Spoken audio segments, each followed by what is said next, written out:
अस्सलाम वालेकुम स्टूडेंट्स। जी अस्सलाम वालेकुम बेटा। This is going to be your English B period. yesterday we did story included in your second homework। बेटा आप लोगों ने में से जिन लोगों ने फर्स्ट होमवर्क सबमिट करवा दिया उन्हें सेकंड मिल गया होगा, लेकिन बाकी सब लोग जो रह गए हैं they must also come and collect their second homework, because ये सेकंड होमवर्क और फर्स्ट होमवर्क दोनों आपके पेपर्स में फर्स्ट मिड टर्म के एग्जाम्स में इंक्लूडेड होंगे। और कल से मैंने आपको करवाना भी शुरू कर दिया। कल आप लोगों ने स्टोरी की थी and today we are going to do the application. जी application it is at page 36 of your English worksheet. Have all of you got the page 36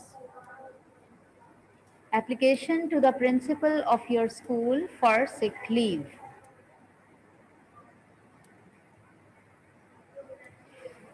इसमें बेटा एप्लीकेशन में भी आपने ये ग्रेड 5 में भी की होंगी, आपको पता है एप्लीकेशन में भी जैसे लेटर में प्रॉपर एंडिंग और बिगिनिंग होती है, इसी तरह एप्लीकेशन में भी स्टार्ट और एंडिंग दोनों इक्वली इम्पॉर्टेंट होते हैं। इनमें आपने केयरफुल रहना है। एप्लीकेशन में आपके ऊपर जो पैटर्न है ये आपने यहाँ पे इन बोल्ड है, लेकिन आपने इसको मार्कर से नहीं सिर्फ पेन से ही लिखना है। और उसमें ख्याल रखें कि ये आपने मार्जिन लाइन के साथ ही लिखना है। सही आपकी क्या है 52, इसमें आपने मार्जिन लाइन से के साथ ही लिखना है द प्रिंसिपल। अब इसमें बेटा पंक्चुएशंस का बहुत ख्याल रखना है। Be very careful about the punctuations. What is punctuation? Punctuations mean कहाँ पे आपके कैपिटल और स्मॉल लेटर आएगा, कहाँ आपने कॉमा या फुल स्टॉप प्लेस करना है। दिस इज कॉल्ड पंक्चुएशन कि कहाँ आपका गैप आना है, कहाँ आपने कैपिटल लेटर करना है, कहाँ स्मॉल करना है। The principal. अब इसमें पहली चीज द का टी और प्रिंसिपल का पी कैपिटल होना चाहिए और इसके बाद आपने कॉमा प्लेस करना है। अब प्रिंसिपल के spelling PRINCIPAL।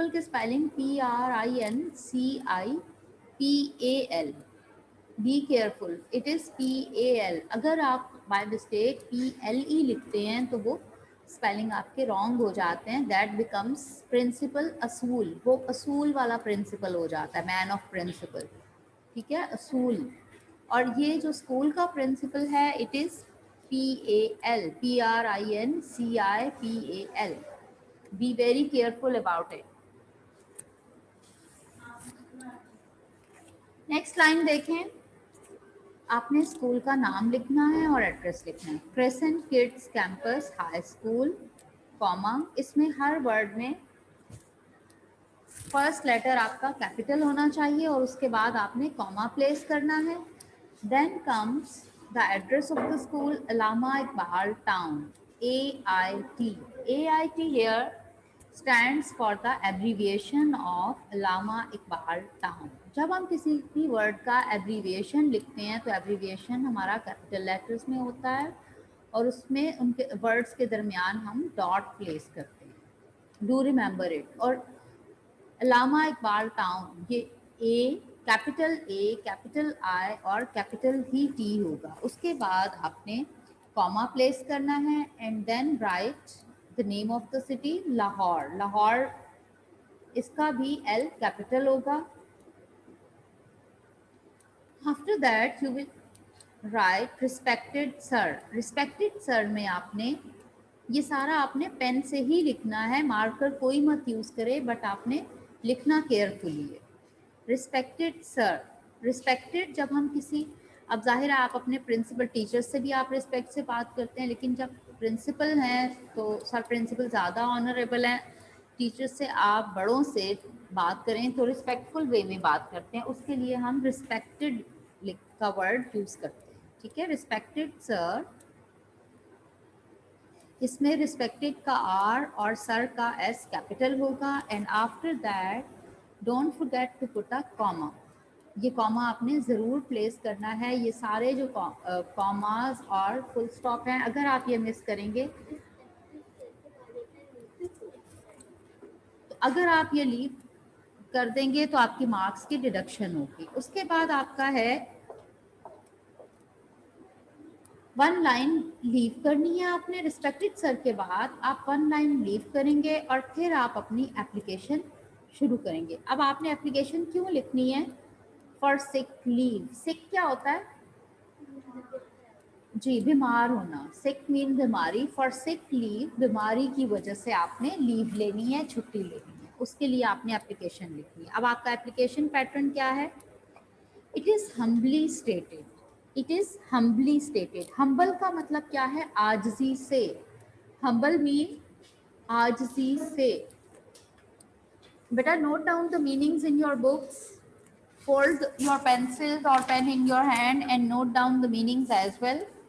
It is humbly stated. Humbly का वर्ड हम कब यूज करते हैं? जब हम किसी से बहुत रिस्पेक्टफुली बात कर रहे हैं, बहुत आजी के साथ बात करते हैं, बहुत इज्जत दे रहे हैं दूसरे को, तो तब हम हम्बली का वर्ड यूज करते हैं कि वो ये हम्बल होना, डाउन टू अर्थ होना, आजिज़ी दिखाना, मतलब अपना प्राउडनेस शो नहीं करनी, एटीट्यूड शो नहीं करना, बल्कि आपने इनकसारी के साथ, इज्जत के साथ बात करनी है, आजी के साथ। It is humbly stated that I had a sudden attack of nausea after eating a burger with Coke last evening. That I had a sudden attack, कि मुझ पे sudden attack हुआ of nausea. Nausea is the feeling of vomiting.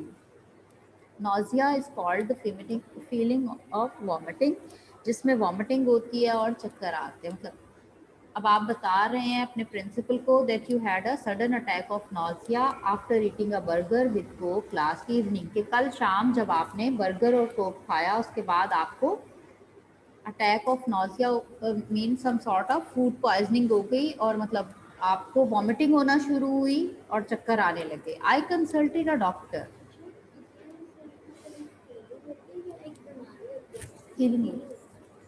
I consulted a doctor, मैंने doctor को consult किया। Consulted mean मशवरा किया, मैंने डॉक्टर से मशवरा किया। हु डायग्नोज्ड, कंसल्ट मीन मशवरा करना, मीनिंग साथ साथ नोट डाउन करें बेटा। Who diagnosed it, diagnose mean तशखीस किया या तजवीज़ किया। डायग्नोज मीन तजवीज़ करना या तशखीस करना, जिसने इस तजवीज़ किया इट एज फूड पॉइजनिंग, जिसने बताया कि मुझे फूड पॉइजनिंग हुई है। जब आपको कोई भी सिम्टम हो, कोई भी बीमारी हो, when you have some sickness, you go to the doctor and doctor tells you either you have sore throat, you have temperature, you have malaria, you have food poisoning, you have diarrhea, whatever you have, doctor used to diagnose it. तो अब doctor ने diagnose करके आपकी हालत देख के उसने बताया it is as food poisoning, कि आपको फूड पॉइजनिंग हुई। I could not sleep the whole night, मैं पूरी रात नहीं सो सका। ड्यू टू वॉमिटिंग, वॉमिटिंग की वजह से, मैं पूरी रात वॉमिटिंग की वजह से नहीं सो सका। I am feeling very sick now, अब मैं बहुत बीमार महसूस कर रहा हूँ, कि अब मैं बहुत खुद को बीमार महसूस कर रहा हूँ। I am also taking medicine, मैं मेडिसिन भी ले रहा हूँ। I am also taking medicine, मैं मेडिसिन भी ले रहा हूँ, दवाई भी ले रहा हूँ। To cover the weakness, to cover, cover करने के लिए, पूरा करने के लिए, कवर मीन पूरा करने के लिए, द वीकनेस कमजोरी, यानी जो वॉमिटिंग के बाद उस वीकनेस हुई है, कमजोरी हुई है। अगर आपको भी कभी वॉमिटिंग हो तो आपको आइडिया होगा कि वॉमिटिंग के बाद काफ़ी वीकनेस फील होती है, वाइटामिन की, मिनरल्स की कमी हो जाती है और एकदम डिहाइड्रेशन भी समटाइम्स हो जाती है, तो उसमें काफ़ी कमज़ोरी हो जाती है। I am also taking medicine to cover the weakness, मैं भी मेडिसिन ले रहा हूँ टू कवर द वीकनेस, कमज़ोरी को पूरा करने के लिए। The doctor has advised me, doctor ने मुझे एडवाइस किया है। बेड रेस्ट फॉर 2 days, 2 दिनों तक के लिए आराम, डॉक्टर ने मुझे 2 दिन तक आराम का मशवरा दिया है। एडवाइस की है, नसीहत की एडवाइस करना, नसीहत करना। डॉक्टर ने मुझे 2 दिन तक आराम करने की नसीहत की है। So it is not possible, इसलिए ये मुमकिन नहीं है। पॉसिबल मीन मुमकिन। इट इज़ नॉट पॉसिबल, ये मुमकिन नहीं है। फॉर मी, मेरे लिए, to come to school, school आना। Kindly grant me leave for 2 days, मेहरबानी करके मुझे छुट्टियां दे दें। लीव दे दें, छुट्टी दे दें। ग्रांट मी, गिव मी। काइंडली मेहरबानी करके, ग्रांट मी, गिव मी यानी मुझे दे दें। ग्रांट करना, देना। लीव छुट्टी, फॉर 2 days 2 दिन के लिए। ओनली सिर्फ 2 दिन के लिए। अब उनमें आपने छुट्टी जो जिन डेज की लेनी है आपने वो डेज भी मेंशन करने हैं। आई स्टैंड्स फॉर दैट इज, यानी जो आप छुट्टी जिन दिनों की मांग रहे हैं आप उनको एक्सप्लेन कर रहे हैं। आई मीन दैट इज कौन से 2 दिन? अक्टूबर 15 2019 एंड अक्टूबर 16 2019। यहाँ आप डेट को चेंज भी कर सकते हैं। जो आप करंट जब एप्लीकेशन लिख रहे हो उस दिन की डेट लिखें और उससे अगले दिन की, ठीक है। I shall be highly obliged to you. I shall be highly obliged. Highly obliged mean very thankful, बहुत शुक्रगुजार। Highly obliged, very thankful. मैं बहुत ज़्यादा शुक्रगुजार होऊंगा to you, आपका, for this favor, इस मेहरबानी के लिए। Favor mean मेहरबानी। ये आपकी एप्लीकेशन एंड हो रही है। Now you will leave a line. इसको आपने इसके साथ मिक्स नहीं करना बेटा। इसमें 2 पैराग्राफ्स हैं, इन दोनों को आपने सेपरेट ही रखना है।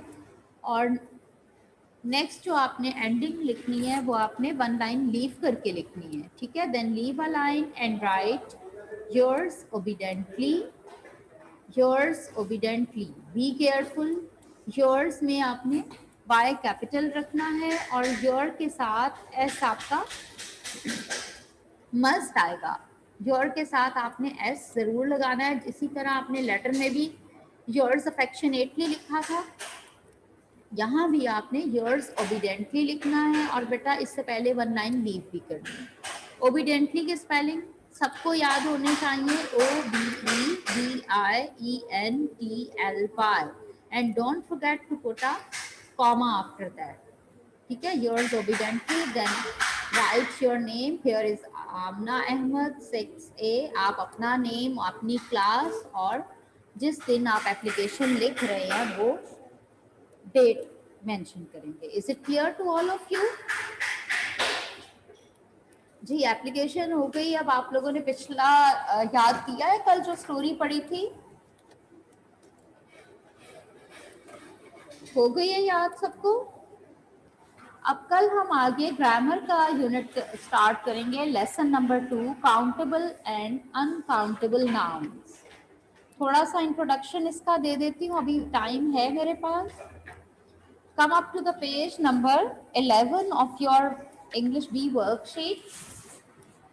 I hope I'm not going fast. Application आप खुद आराम से याद कर लीजिएगा। थोड़ा सा इंट्रोडक्शन लेसन नंबर 2 का दे देती हूँ। Countable and uncountable nouns. What are countable nouns? Have you read about these? What is countable noun?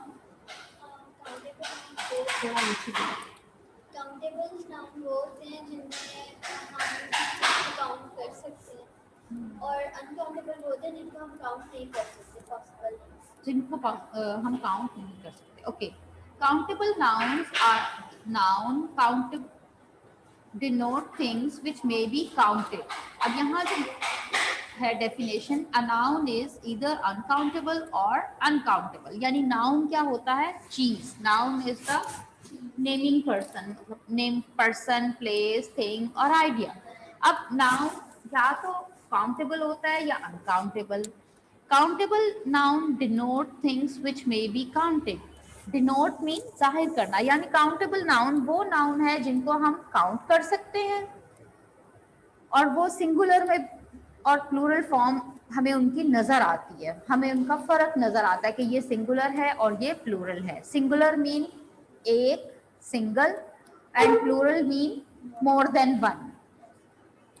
ठीक है, the plural forms are derived from the singular in the ways describe below. अब कुछ चीज़ें countable होती है, कुछ uncountable. ये आपने पहले मेरा ख्याल है ग्रेड 4 में शायद पढ़ा होगा, जैसे पेंसिल, पेन, चेयर, कॉपी, ये क्या है, काउंटेबल हैं। और अनकाउंटेबल में क्या आते हैं, stars, hair, milk, sand, snow, these are uncountable things. ठीक है, अब आपने देखना है कि जो हमारा टॉपिक है this is about the singulars and Plurals, यानी सिंगुलर और प्लूरल। अगर आप इसको लिटरली देखें तो सिंगुलर और प्लूरल बेटा ये आप क्लास मेरा ख्याल है प्रेप से पढ़ते आ रहे हो, सिंगुलर और plural, you get the idea over there. लेकिन अब जैसे जैसे क्लासेस आपकी इम्प्रूव करती हैं, ग्रेजुअली योर वोकैबुलरी रेजेस, आपकी वोकैबुलरी भी इन्हेंस होती है, बढ़ती जाती है, और आप साथ साथ देखते हैं कि इनको कैसे करना है। अब आप जब ग्रेड प्रेप में थे, you use to add S, कि आपको बस ये पता था किसी चीज़ के आगे एस ऐड करते हैं तो उसका प्लूरल बन जाता है। फिर आपने सीखा किसी में ई एस ऐड किया तो प्लूरल बन गया। और अब उसके बाद आपने आहिस्ता आहिस्ता देखा कि there are some other rules, कुछ और रूल्स भी हैं जिनके मुताबिक हम सिंगुलर से प्लूरल बनाते हैं। Now we are going to study different rules over here. अब इसमें देखें, number 1 is S is added to the singular word.